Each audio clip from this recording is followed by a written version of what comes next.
हम कहत न तो के ना रखब त ना रखब। काहे ऐसे कहत नहीं जी बताई पहले तो रउआ खातिर हम ठीक है हमारा वो बिया ठीक ना। अच्छा ठीक बाटे जब रउआ ओकरे में खुशी बा रउआ रह सकत त ठीक बा लेकिन एगो बात सुन ली त हमरा के तलाक दे दी। ठीक बा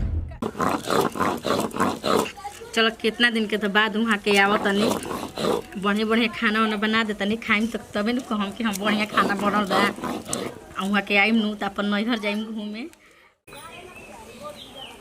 एक तो इतना दिन से हम घरे जाता नहीं तू देखी तो का कही हमके का कही जी उनका कहे के रही तो रहो कि ऐसा हालत थोड़ी ना करी। मान ली बताई 20 साल हो गए ना रहे घर से बाहर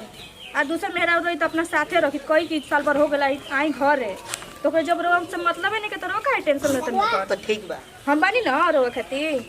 तू ही तो नहीं कोने वो तो बिया घर के पहले तो बताव तो रो करे ज्यादा चिंता बटे तू जौन चाहलू जौन हो गई ना हम जन चनी तो हो गए दी है ना ले चलता नहीं जीवन में और केहू बात देखिए चोखा लेकर ना बना के चली कह देता नहीं अच्छे से हंस के चली पहली बार घर में प्रवेश करते हैं तो रोज जैम का रोगा चलो वहाँ के तो ढेर दिन पे आवत नहीं बार आरती उतार के तब वहाँ के घर में स्वागत करम वहाँ के अच्छा से। केने बड़ हो अरे आइयो कोनी चल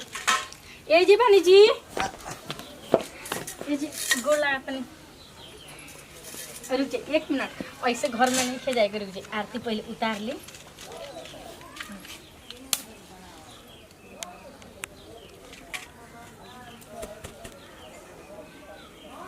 ये क्या हो जी ये हमन मेहरारू वही शादी कैले बानी ये क्या कहो तनी रहुआ जी ये क्या है ऐसा रहुआ कहने जी हमारे पास तो कुछ मजबूरी रहे कौन ऐसा मजबूरी रहे सब औरत बाहर भेजली से कमाई खातिर ये जो भगवान से हम दुआ मांगने की कोई भी बानी सलामत रही सुखी रही आज ये दिन देखावे खातिर बताई हमरे के तो से कहा तरी ना आप कुछ मजबूरी रहे लागत है कि हम की जो रोहे ना दी लागत है भगवाई में करे कि जो ना हो सकत रहे ना ये आते तो ड्रामा चालू कर देलु अपन अका जी रो यही खातिर ले कनी हमरा के घर में क्या देखाओ तनी रहुआ हमरे के रो तो कहते कइले के बाद कोनो टेंशन ना हो ओकरे काम भुला गइल बनी बोली हम अब कैसे रहम जाके मर जाके नहीं हो कैसे कैसे रहबू पहले ना बुझाइल अरे पहले से तो हम चल घर में चल तो ना देखिए छोड़ा वो किला देखा देखी कुछ ना चल जी का कोले निजी रहुआ हमरे प्यार में ऐसा कौन सा कमी रहे कि रहुआ ही दिन देखा देने हमरे के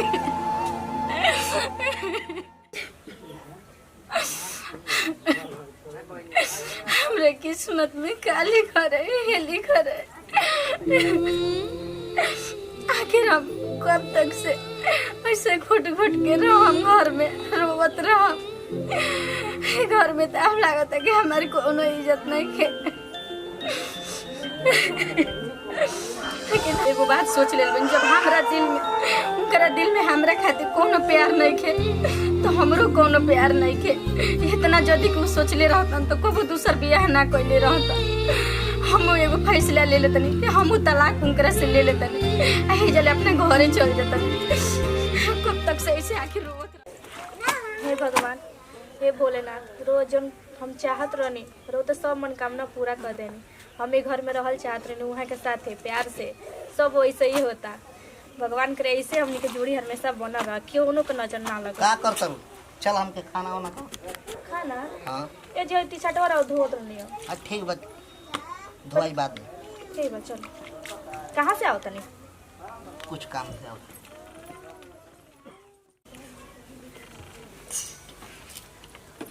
ए जी बैठल बनी क्या सुने